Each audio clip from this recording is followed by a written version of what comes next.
Membantu sih mungkin iya. Mm-mm. Kayak gimana? Kalau kan perasaanku gugup, jadi kayak Iya, aku kadang tuh tertutup gini. bikin tangan termojok kan. Jadi aku Ya. agak mencubit diri aku sendiri buat Nah, kayak kenapa? gimana? Nggak tahu ya, Bu. Kayak biar agak gimana ya? Nggak terlalu Kelihatan tremor. gini Iya, ya iya. tremornya. Oke. Mungkin saat Kalau pegang barang juga gitu. oke. Kalau untuk perilaku mungkin kamu bisa mengendalikan. Kalau untuk perasaan,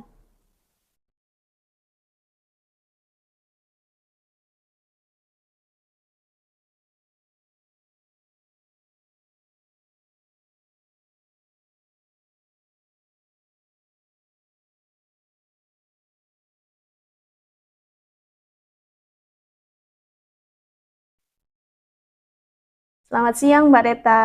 Selamat siang, Bu Dini. Iya. Gimana kabarnya hari ini? Baik, alhamdulillah. Alhamdulillah baik ya. Tadi habis pelajaran apa? Tadi habis matematika. Habis pelajaran matematika ya. Jam 3.4. Ya, Yang jam pertama sama jam yang kedua? jam pertama kedua matematika. Matematika. Punya tugas ya?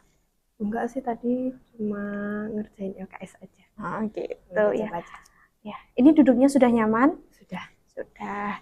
Oh iya, kemarin kan Ibu sempat memberikan surat apa persetujuan orang tua ya Oh untuk iya. konseling. Di bawah, Mbak? Oh iya, di bawah. Oke. Saya minta ya, Mbak. Iya. Oke.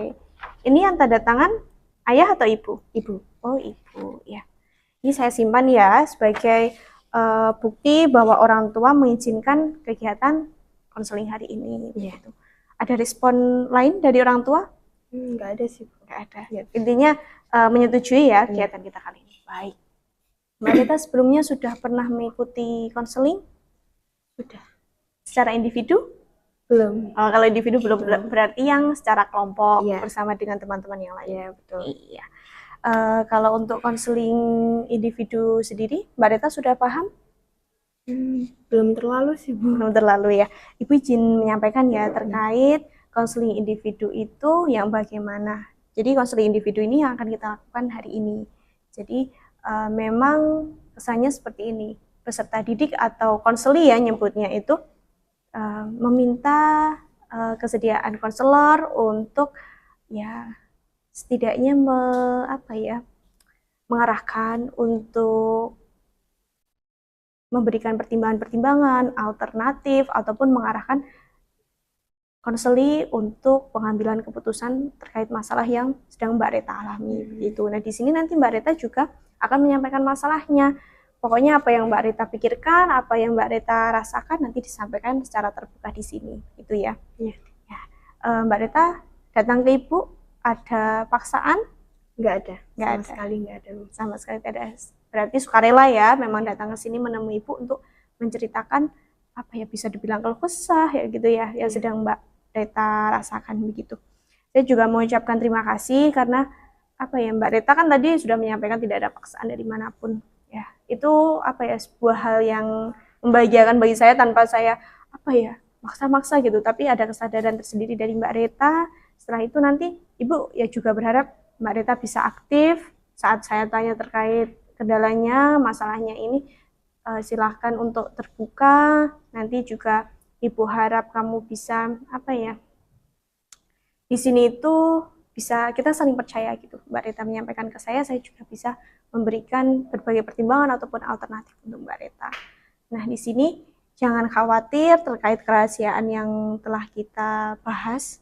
Jadi hanya di ruangan ini kita berdua, tidak ada yang mengerti permasalahan Mbak Reta. Jadi setelah keluar dari ruang ini, ya cukup kita aja yang tahu. Itu ya Mbak? Iya. Ya. Nah, di sini untuk kesepakatan waktu kemungkinan 30 menit. Boleh? Boleh. Atau kurang? Enggak, boleh. Cukup ya? Cukup. Nanti kalau semisal dirasa ada yang mau disampaikan lagi, kita bisa jadwalkan di minggu depan. Gitu ya pertemuannya. Gitu. Sebelumnya, perasaan Mbak Reta hari ini? Ada tegangnya, ada senangnya, bahagia? Mungkin tegang iya, cuma agak lega dikit mungkin karena hari ini bisa menyampaikan apa yang alami sebelumnya atau keluh kesahku. Iya, kalau begitu dengan harapan ya Mbak konseling individu ini bisa memberikan apa ya manfaat yang baik untuk Mbak Rita ke depannya gitu ya. Bisa memberikan hal-hal yang berdampak positif ke Mbak Rita ke depannya gitu. Bisa Mbak Rita sampaikan terkait kendala ataupun masalah ataupun yang Mbak Rita alami? Silakan Mbak. Ini Ibu izin mencatat ya. Silakan. Jadi mungkin aku ada masalah bagian percaya diriku. Percayaan diri Mbak Rita. Iya. Kalau presentasi atau disuruh maju gitu kadang tuh ada perasaan grogi, kadang juga tangan tremor. Kalau sama orang baru, pastinya sama orang baru itu kalau disuruh presentasi kayak pas awal masuk kelas SMA itu kan pernah disuruh perkenalan diri.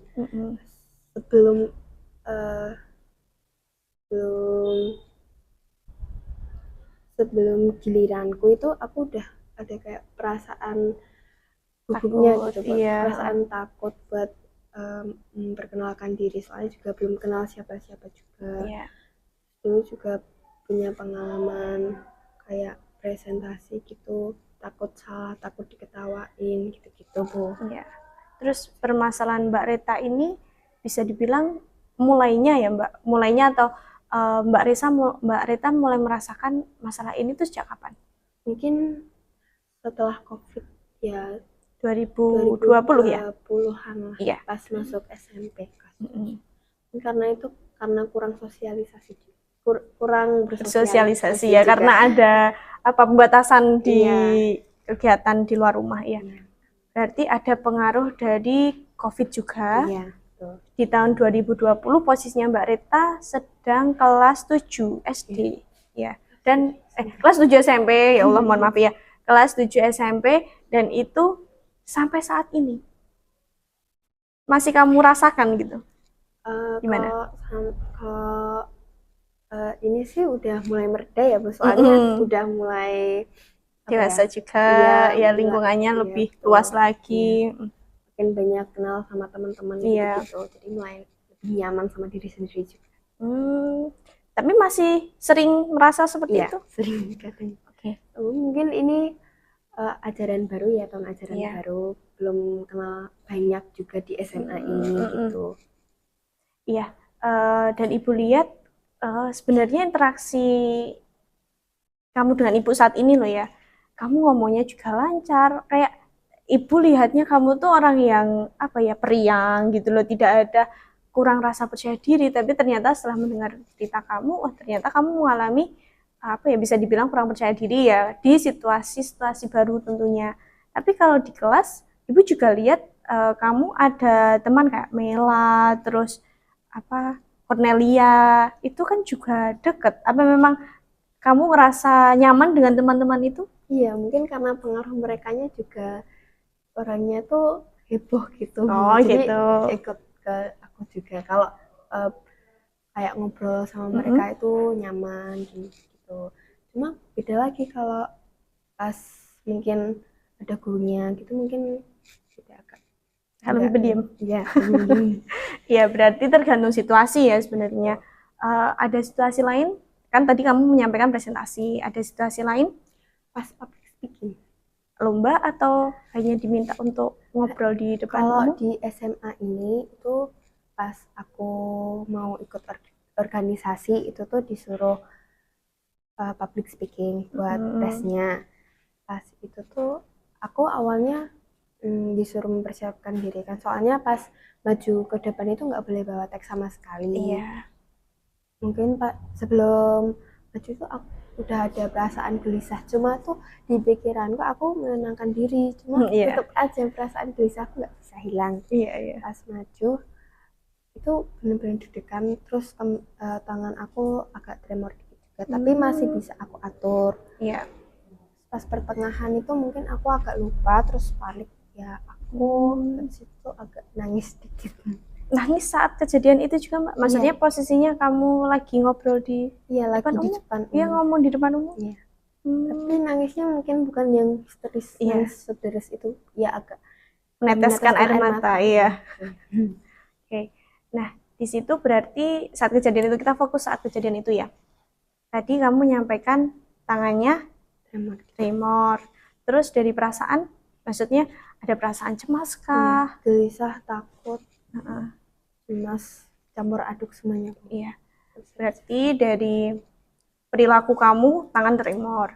Terus dari perasaan juga cemas, takut ada. Kalau dari pikiran Mbak? Pikiran mungkin sebelumnya aku ada pikiran negatif, cuma pas itu aku belum gimana ya, kayak menenangkan diri aku. Kamu bisa, kamu ini cuma public speaking, kamu dulu juga pernah kayak gini. Cuma tuh pikiran itu sama perasaan aku itu lebih kuatan perasaan aku, jadi pikiran aku jadinya tuh kayak campur aduk lah. Berarti di dalam kepala kamu sebenarnya ada pikiran negatif, ada juga pikiran positifnya. Itu berperang begitu ya. Tapi terlalu kuat dari perasaan takut kamu, cemas kamu, gelisah, akhirnya pikirannya juga ikut negatif juga.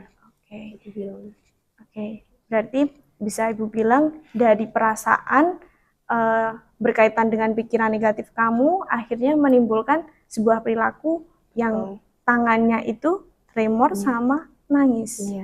Itu hanya terjadi sekali atau ada beberapa kejadian seperti itu? Ada beberapa. Juga di saat kondisi yang sama? Maksudnya public speaking juga? Ada pas SMP juga kayak gitu. Cuma nangisnya itu pas bukan di stage-nya itu, bukan pas di aulanya itu. Nangisnya itu setelah aku melakukan kegiatan public speaking itu. Baru nangis. Oke. Dan maksudnya ada yang mengetahui kamu seperti itu? Ada. Guru pendamping aku pas SMP, pas lomba juga. Berarti bisa Ibu bilang kamu punya pengalaman ataupun apa ya, bisa dibilang pengalaman buruk juga ya. Waktu public speaking di SMP akhirnya ke bawah sampai sekarang. Dan kalau boleh Ibu tahu, yang di SMA sekarang ini itu kegiatannya juga formal. Maksudnya dalam acara formal atau informal waktu kamu nangis itu public speaking? Kalau pas SMA itu pas nangis itu termasuknya itu formal. Oh, formal ya, oke. Jadi bisa dibilang kalau dalam acara-acara yang formal dengan apa ya, audiens yang mungkin umum, belum apa ya, belum terlalu kenal. Ya, maksudnya itu situasi baru, kamu akan merasakan hal seperti itu. Tapi kalau untuk presentasi, yang Ibu herankan itu kan kamu posisinya di kelas. Teman juga sudah kenal kurang lebih ya, ini 3 bulan 4 bulan lebih ya, kamu Juli sudah masuk sampai bulan ini, kan sudah kenal dengan teman-teman. Itu gimana? Oh ya, masih merasakan kayak gitu? Terkadang sih Bu, cuma akhir-akhir ini udah terbiasa juga dengan mereka juga yang kayak gitu. Terus aku juga mulai lebih pede karena sering presentasi juga pas di kelas, sering jawab soal juga, jadi ya lebih nyaman lah. Oke. Kalau kita kerucutkan di kelas dulu ya. Kalau untuk di kegiatan presentasi kelas, selain tangan juga tremor? Kalau presentasi itu enggak sampai nangis Bu. Ya, sampai nangis tapi tremor iya. Mungkin kayak badan tuh kayak gimana ya? Kayak gimana? Keringet dingin iya. Agak agak sih emang deg-degan banget. Iya. Emang agak tremor dikit. Tremor dikit iya. Terus kalau dari apa kata-kata apa yang kamu sampaikan, bahasa belibet atau tidak, atau lancar? Mungkin pas awalan, pas presentasi, pas masih ingat itu lancar. Cuma pas pertengahan kalau udah nggak ingat tuh bahasa bisa jadi belibet sendiri. Oke. Kita coba ngarah ke pikiran dulu ya, karena saya ngerasa gini, apa yang kamu lakukan, maksudnya apa yang perilaku kamu ini ada kayak tremor, keringat dingin, terus ngomongnya juga belibet, itu apa ya, ada kaitannya dengan pikiran juga. Ada pikiran negatif seperti apa sih yang sempat terlintas saat kegiatan-kegiatan yang mungkin bisa dibilang formal dan harus berhadapan dengan orang banyak dan orang-orang itu orang baru gitu? Mungkin saat berkegiatan tersebut, saat waktu sebelumnya itu aku udah ada pikiran kayak ini bisa nggak ya, ini aku pokoknya bertanya-tanya pada diri aku itu bisa atau enggak. Kalau nggak bisa itu gimana, nanti kalau diketawain gimana, kalau kan pastinya kan pas berbicara formal di hadapan orang-orang baru dan lain-lain tuh gimana ya? Pokoknya itu tuh situasi baru yang bikin cemas lah intinya. Iya. Jelaskan lewat kata. Oke, kalau begitu begini, Ibu akan bantu Mbak untuk menganalisis dan mengidentifikasi pikirannya terutama. Jadi kamu silakan menuliskan pikiran negatif yang sempat terlintas. Jadi apa saja ini bisa dibuat nomor, terus nanti kita akan mencoba untuk disputing atau menentang ya, menentang pikiran-pikiran negatif yang sempat terlintas. Nanti kita coba ganti dengan pikiran positif. Apakah pemikiran kamu itu terbukti? Apakah hasilnya itu di akhir kayak pemikiran kamu yang negatif ini atau tidak? Nanti kita tentang di pemikiran yang positif. Boleh dituliskan di sini, Mbak? Jadi apa yang sempat kamu pikirkan dituliskan.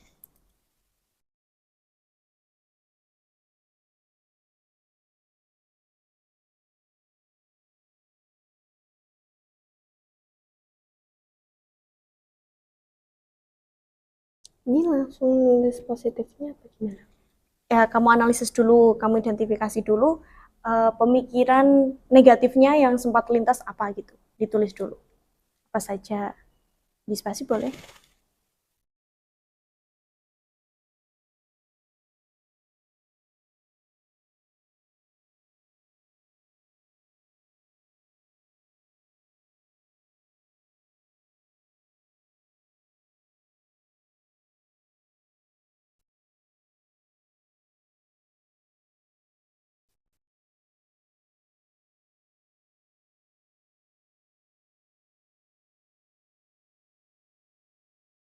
Sudah atau ada lagi?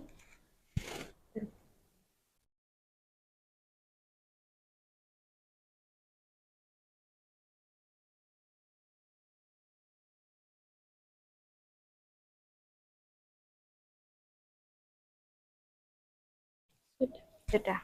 Oke. Boleh Ibu baca? Boleh. Jadi kamu sempat berpikir kalau kamu itu nggak akan bisa. Nggak akan bisa dalam apa ini? Kalau bisa dispesifikkan. Mungkin pas public speaking aku nggak akan bisa lancar gitu. Nggak akan bisa selesai membacanya, nggak akan bisa ya seperti ya kayak gitu.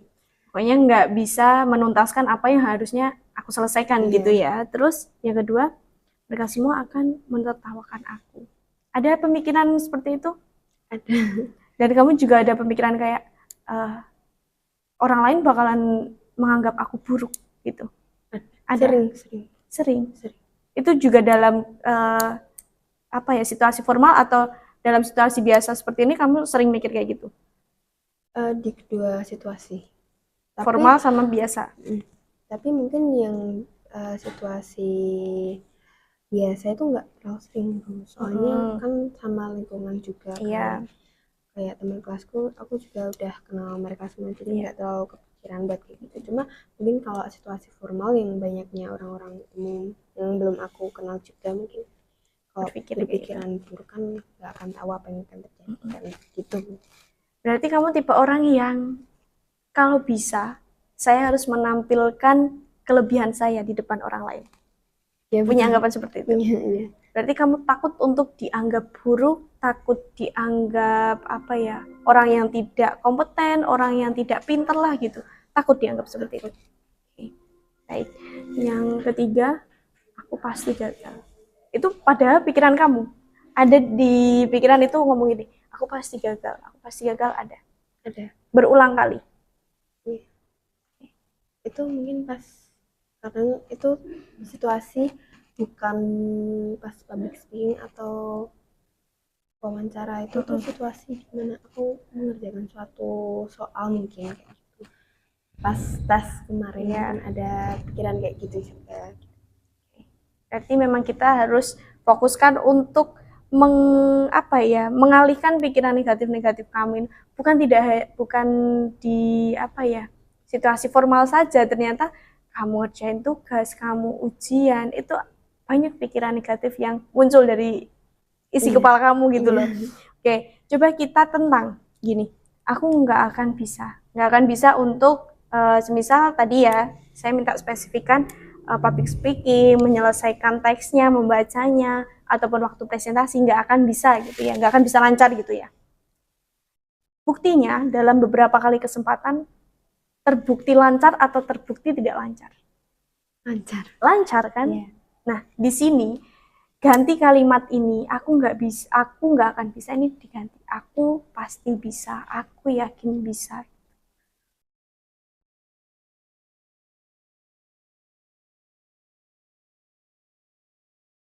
Jadi apa yang kamu pikirkan belum tentu terjadi kan gitu. Iya. Dan malah yang terjadi adalah kamu lancar, Iya. kamu bisa menyelesaikan gitu loh. Iya.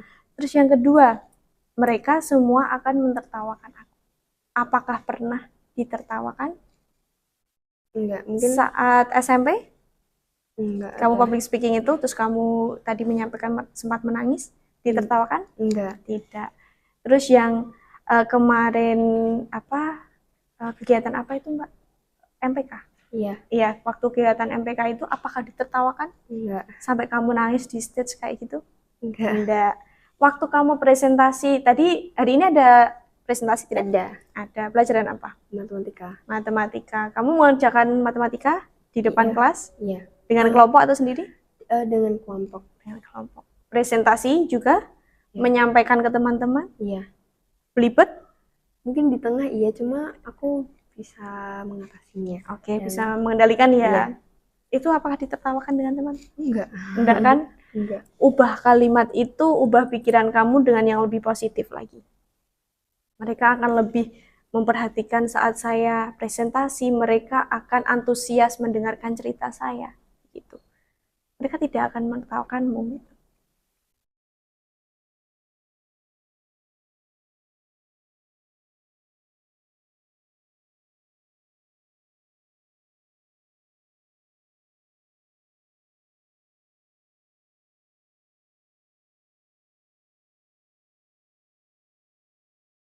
Oke. Terus untuk yang ketiga, aku pasti gagal. Dalam hal apa ini? Kamu berpikir pasti gagal? Saat pelajaran mungkin ada beberapa pelajaran yang emang susah untuk Pahami. Harus Contohnya? Saat matematika, kadang juga yang bagian geografi juga. Oke. Kegagalan yang seperti apa maksudnya? Nggak bisa ngerjain soal atau waktu ujian aku dapat nilai di bawah 7 kayak gitu. Pikirannya seperti Iya. itu. Sempat terjadi?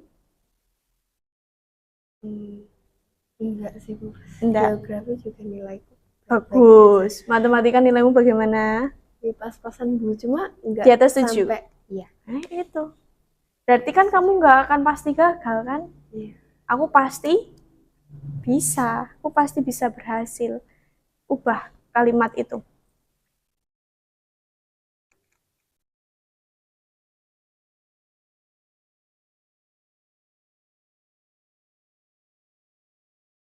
Ya, sebenarnya menjadi apa ya? Individu di usia kamu itu memang akan punya dua pemikiran, yang negatif sama positif gitu. Akan ada apa ya? Peperangan dalam pikiran gitu loh, antara negatif sama positif. Jadi ini adalah kendali kamu, yang punya kendali diri kamu. Coba kamu kalau bisa ya pikiran positif yang menguasai aku, bukan pikiran negatif. Kalau pikiran negatif yang menguasai kamu, akhirnya perasaan juga ikut kan? Iya. Ikut gugup, ikut cemas. Akhirnya apa perilakunya? Tanganmu tremor, ngomongnya belibet, nangis kayak gitu. Nah, dalam hal ini kamu sudah berusaha untuk mengendalikan ya tadi. Kalau untuk perilaku sudah kamu kendalikan ya. Kalau tangan tremor bagaimana kamu mengendalikannya? Kalau tangan tremor mungkin akan kadang aku remas, kadang aku giniin apa di depan teman-teman waktu presentasi tangan begini ya. Iya. Oke, itu cukup membantu? Kalau dibilang cukup membantu sih mungkin iya. Kayak gimana? Kalau kan perasaanku gugup, jadi kayak aku kadang tuh bikin tangan tremor juga kan. Iya. Aku agak mencubit diri aku sendiri buat kayak kenapa? Nggak tahu ya Bu, biar agak gimana ya, nggak terlalu kelihatan gini ya tremornya. Oke. Kalau pegang barang juga gitu. Oke. Kalau untuk Perilaku mungkin kamu bisa mengendalikan. Kalau untuk perasaan, Ini untuk perasaan udah lumayan sih, Bu. Nggak terlalu segugup dulu kalau presentasi kayak. apa yang kamu lakukan, Mbak? Ya aku mikir mereka itu eh aku gimana ya? Untuk mengendalikan perasaan aku tuh aku mikir kalau ya mereka cuma mendengarkan aku, nggak bakal ketawa, karena aku nggak gimana-gimana juga gitu. Sebenarnya sudah ada apa ya, pikiran positif yang sekaligus keterkaitannya dengan perasaan begitu ya. Apakah waktu kamu presentasi ataupun di depan audiens yang bisa dibilang baru ya, maksudnya belum kamu kenal gitu, adakah kamu di situ melakukan relaksasi kayak oke, tenang, ambil napas terus kamu keluarkan gitu? Pernah Ambil napas ya, itu coba dilakukan lebih sering lagi kalaupun memang ada di situasi tersebut, dan terutama itu di pikiran. Nah, kalau kita punya pikiran itu, aduh aku nanti gimana ya, aku bisa nggak ya gitu, gampangnya kan kayak gitu, aku bisa nggak ya, yo aku deg-deg, aku takut kayak gitu.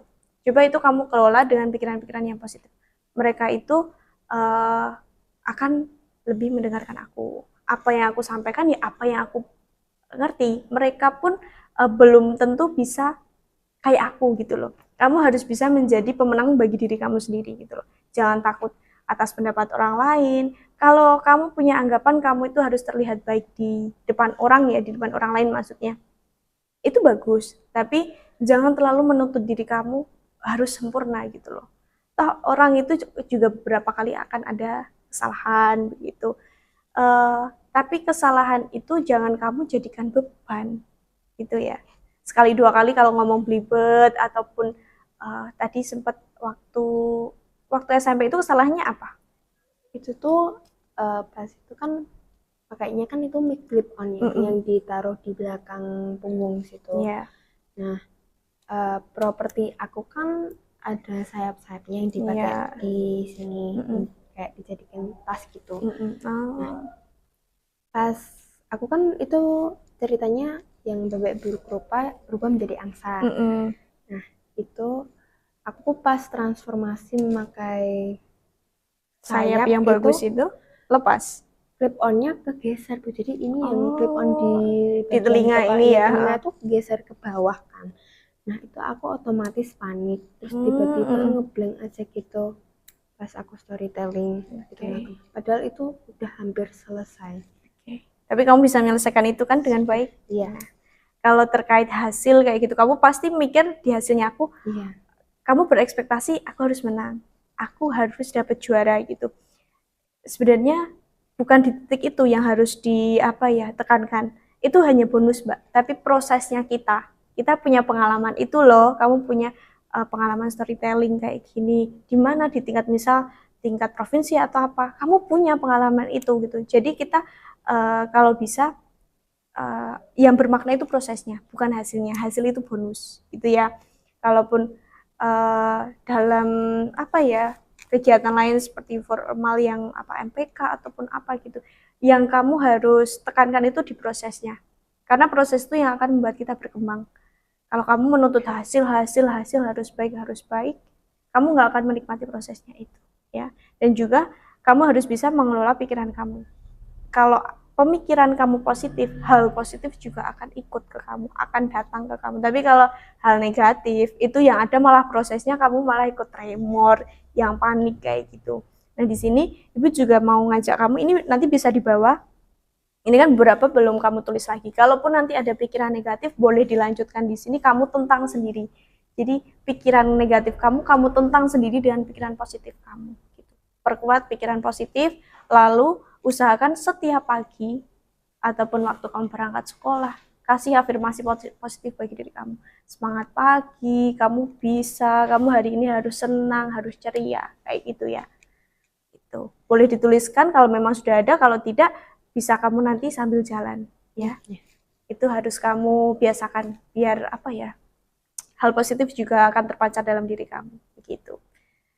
Gimana perasaannya? Lebih lega sih. Lebih lega. Iya. Tapi ada teman buat cerita kan di kelas atau teman dekat? Ada. Ya, maksudnya kalaupun memang ingin bercerita ke Ibu ya silahkan. Tapi kalau punya teman dekat yang bisa diajak ngobrol kapanpun boleh gitu ya. Biar apa yang kamu rasakan nggak kamu pendam sendiri gitu ya. Ya. Oke, kalau begitu Ibu minta tolong untuk mengisi lembar evaluasi hasil. Sebentar.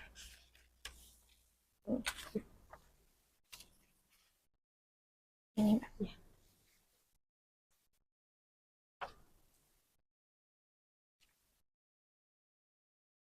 Itu tinggal dicentang saja.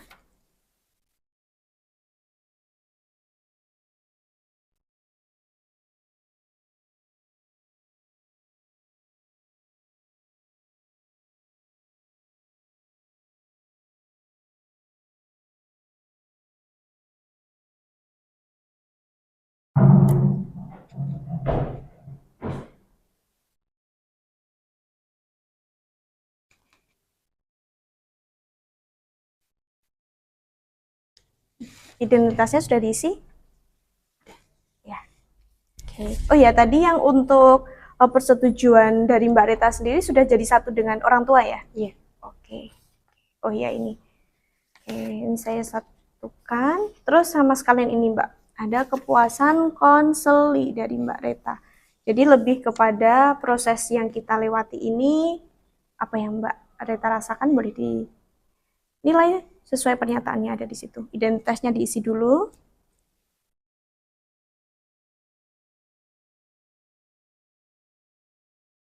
Ini bagian nama konselnya. Itu nama kamu. Oh, nggak apa-apa udah. Ini diisi benar kayak gitu. Ini dilompati saja karena ini nama saya, ini langsung Mbak diisi. Yang mana? Sudah. Ini nama saya. Ini dilewati saja, langsung ke sini saja. Langsung ke sini saja. Iya. Ini nggak diisi. Nanti.